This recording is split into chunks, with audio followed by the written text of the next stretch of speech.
किसान केसरी चौधरी अभय सिंह चौटाला जिंदाबाद जिंदाबाद।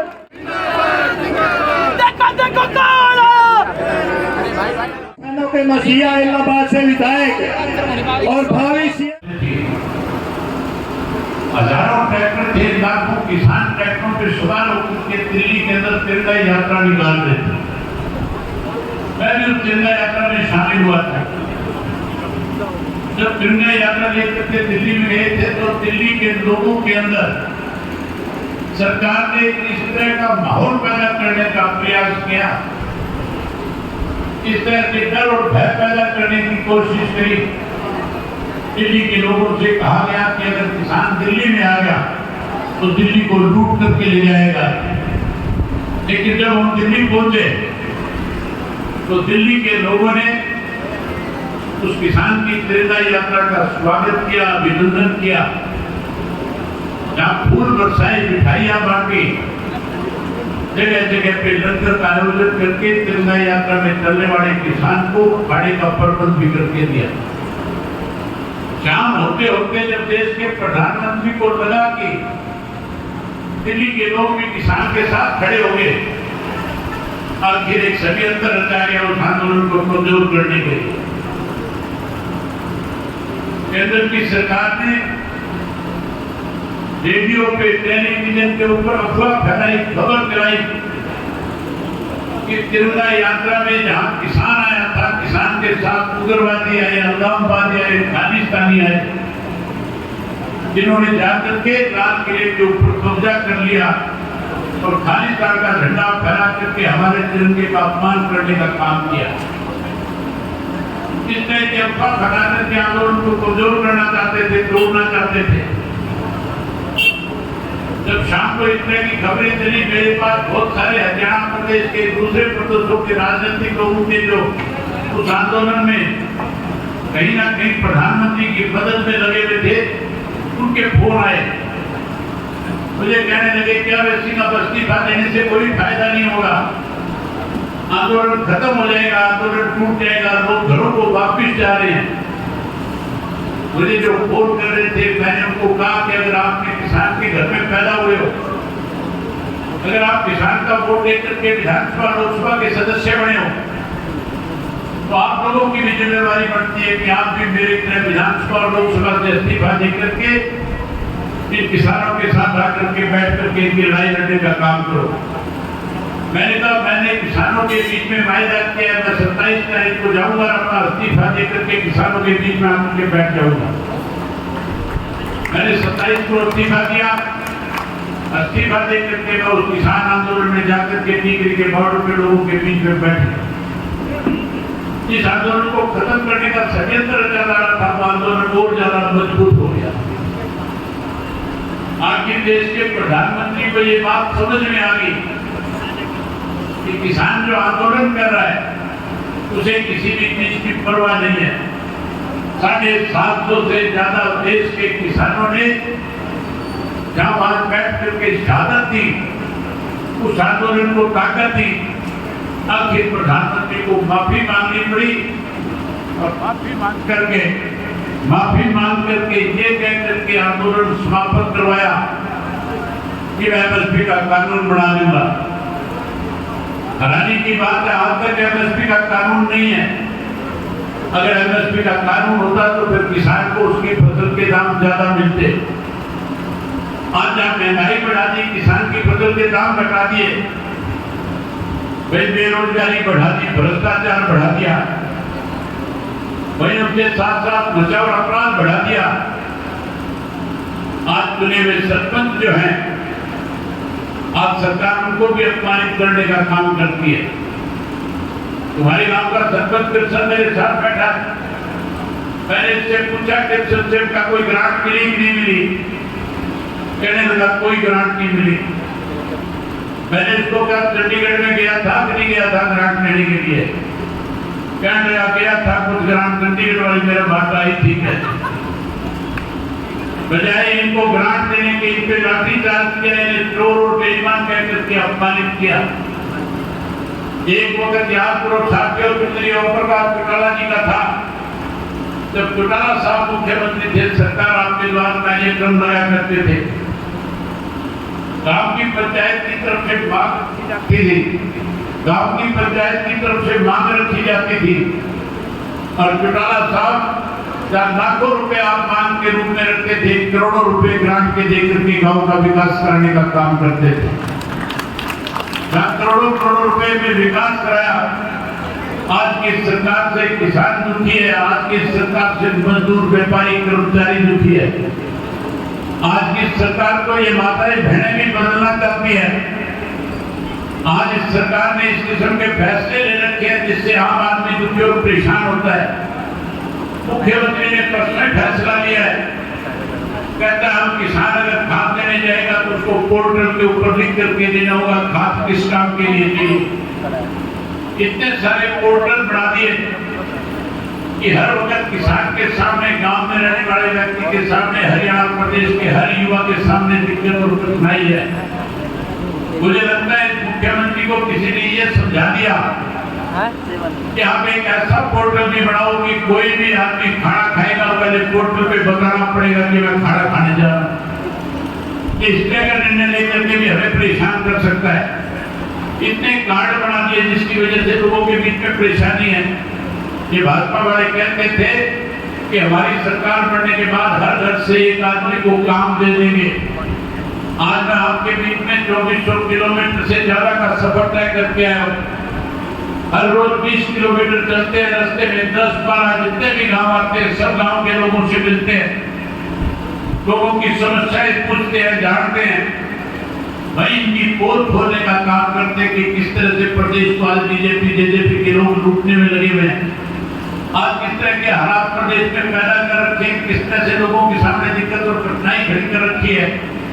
जहाँ साथियों पोर्टल बना दिए, कार्ड बना दिए, वही उसके साथ साथ बुजुर्गों की पेंशन काटने के लिए परिवार पहचान पत्र बना दिया। उस परिवार पहचान पत्र की आड़ में हरियाणा प्रदेश के 5 लाख से ज्यादा बुजुर्गों की पेंशन इन्होंने काटने का काम किया है। जब पेंशन काट की वही गरीब आदमी का कार्ड काट दिया 2 लाख से ज्यादा। आज पढ़े लिखे नौजवान बेरोजगार घूम रहे हैं, आज परेशान है, दुखी है। एक वक्त वो भी याद होगा आपको जब चौटाला साहब मुख्यमंत्री थे, आपके नरवाना विधानसभा क्षेत्र से एमएलए होते थे। जितान गांव के एक बार 27 लड़कों ने पुलिस में फार्म भर दिया था और गांव के लोगों ने ले जाकर के चौटाला साहब को लिस्ट दे दी थी कि हमारे गांव के 27 बच्चों ने फार्म भरा है। 27 के 27 बच्चे जितान गांव के पुलिस में भर्ती कर दिए गए।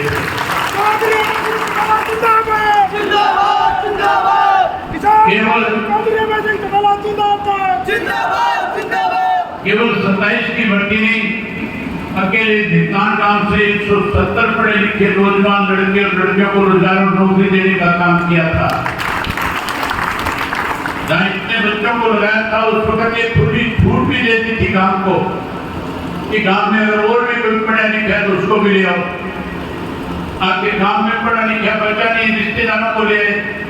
चौटाला साहब ने तो आपके कहने पे आपके रिश्तेदार भी रोजगार और नौकरी देने का काम कर दिया।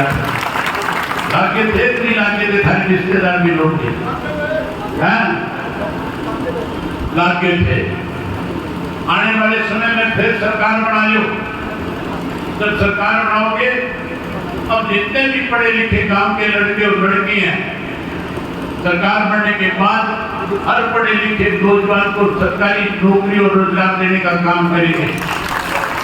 जहाँ सरकारी नौकरी देंगे, रोजगार देंगे, कोई नौकरी से वंचित रह जाएगा उसे मायूस नहीं होने देंगे। उसको 21,000 रुपया बेरोजगारी भत्ता देकर के उसका मान सम्मान बढ़ाएंगे। आज चौधरी देवीनाथ की भी पेंशन काटी जा रही है। ये जेजेपी वाले कहते थे 5100 दे देंगे। आज 5100 तो दूर की बात है, 5 लाख से ज्यादा बुजुर्गों की पेंशन कट गई। आप नए सिरे से सरकार बनाओ। हम जहाँ बुजुर्गों की 5 लाख की पेंशन काटिए उनको ब्याज के समेत पेंशन का पैसा देने का काम करेंगे। वही नई पेंशन बनाएंगे और नई पेंशन जो चौधरी देवलाल ने 100 रुपया शुरू करी थी उसे 7500 रुपया महीने का करके देने का काम करेंगे। एक घर में अगर 2 बुजुर्ग पेंशन लेने वाले होंगे तो 15,000 रुपया पेंशन के रूप में हर घर में आया करेगा। वहीं उसके साथ साथ ये माताएं बहनें बैठी है, मोदी ने इनके सामने भी झूठ बोल करके इनका वोट लेने का काम किया था। मोदी इनको कहता था गैस का सिलेंडर, गैस का चूल्हा तुम्हें मुफ्त में दूंगा। गैस का सिलेंडर मुफ्त में मिला है, पैसे ले आजकल तो बोल के क्यों नहीं बताती मुफ्त आया पैसे आ गया कितने पीछे लगा आजकल बोल के नहीं बताती, सारे करते हैं 1200 ला जाएंगे। आज सिलेंडर महंगा हो गया। चौटाला साहब का नाम था, गैस का सिलेंडर केवल 275 रुपए में मिलता था। जब 275 का सिलेंडर मिलता था, वही साथियों अनेक सुविधाएं चौटाला साहब के वक्त में गांव के लोगों को दी जाती थी। आज मैं अपने गांव से सुबह सुलेड़ा जा रहा था।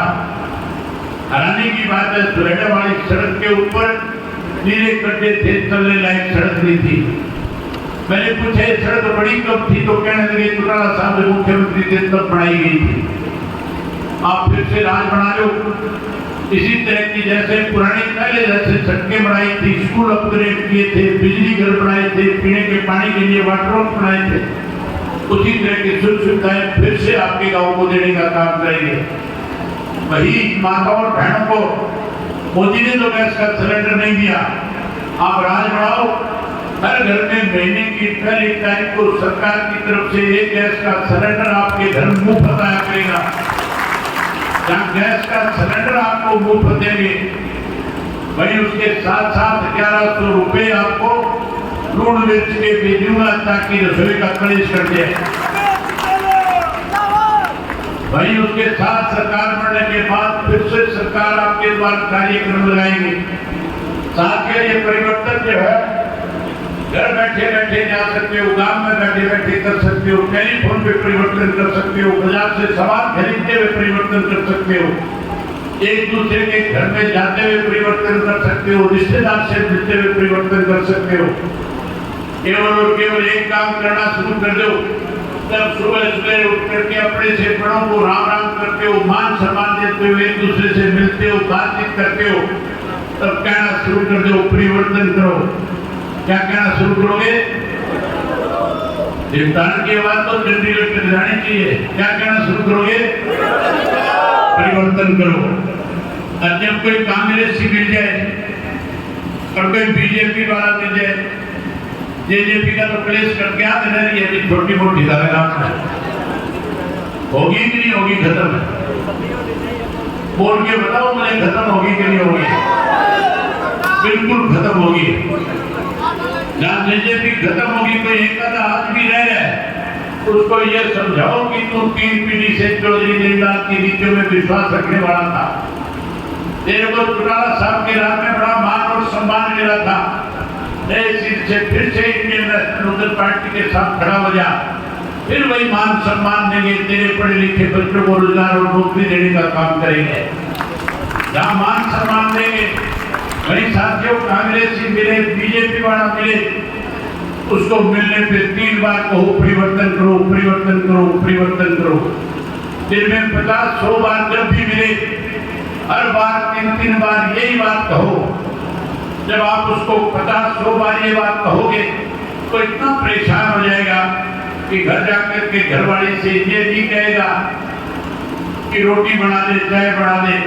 परेशान हुआ घर जाकर के कहेगा परिवर्तन करो, परिवर्तन करो, परिवर्तन करो। परिवर्तन आ जाएगा कि नहीं आ जाएगा? तुम परिवर्तन लेकर के आओ। आज बिजली की कमी है, पानी की कमी है। चौधरी देवदास का सपना था, नारा था, बिजली पानी का प्रबंध करो, भ्रष्टाचार खत्म करो। चौधरी देवदास के नारे को साकार करेंगे। जहाँ नहर का पानी पूरा देके आपकी फसल पकवाएंगे, जहाँ पहले नए रजबाई निकाल करके आपको ज्यादा पानी देने का काम किया था, कहीं पानी की कमी होगी, नई नहरें निकाल करके गांव को पानी पूरा करके देंगे। जहाँ पानी देंगे वहीं उसके साथ साथ 24 घंटे बिजली का इंतजाम भी करेंगे। साथियों, आज तो इस सरकार ने बिजली देने की बजाय आपके घरों के मीटर घरों के पास खंभों पे लगा रखे हैं।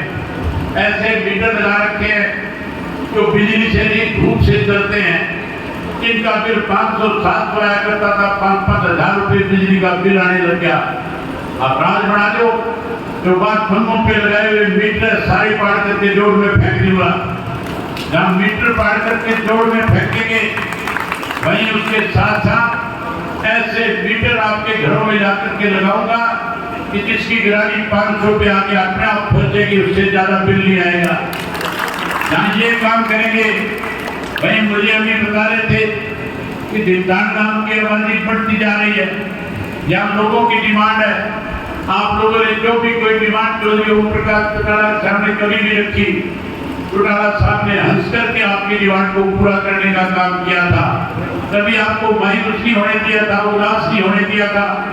जो मांग आप रखते थे, आपकी मांग को पूरा कर दिया जाता था। आप सरकार बनाओ, चौटाला साहब के नेतृत्व में जैसे सरकार बनेगी, हिंदुस्तान को तहसील का दर्जा दे करके तहसील बनाने का काम करेंगे, आपको तहसील की सुविधा प्रदान करेंगे। वही यहाँ पे लड़कियों का अच्छा कॉलेज बना करके भी हमारी बेटियों की शिक्षा के लिए बाहर ना जाना पड़े, उसके लिए अच्छा कॉलेज बनाएंगे। वही ऐसा हॉस्पिटल भी बनाएंगे कि आपके आस पड़ोस के गांव के किसी बुजुर्ग को बीमार होने पे शहर नहीं जाना पड़ेगा, यहीं के डॉक्टर जाएंगे, गांव में जाकर के इलाज करेंगे, मुफ्त में इलाज करके उनको ठीक करने का काम करेंगे। ऐसे स्कूल बनाएंगे कि जिमदान के स्कूल के अंदर टुहाड़ा और नरवाड़ा से बच्चे पढ़ने आया करेंगे। ये सारी सुविधाएं परिवर्तन करने पे आएगी। मैं उम्मीद करूंगा कि आज के बाद एक दूसरे को जब मिलोगे, हर हालत में एक दूसरे से कहोगे परिवर्तन करो। क्या कहोगे? और धन्यवाद आपका, धन्यवाद इस बात के लिए भी करता हूँ कि आज यात्रा का ठहरने का दोपहर का पड़ाव आपके गांव में है। आपने यात्रियों के लिए खाने का बंदोबस्त किया है, उनके ठहरने की व्यवस्था की, इसके लिए भी आपके गांव का सारे का आभार व्यक्त करता हूँ। आप इतनी बड़ी संख्या में आए, आपने मेरी बात सुनी, आपका बहुत बहुत धन्यवाद। जय हिंद, जय हरियाणा।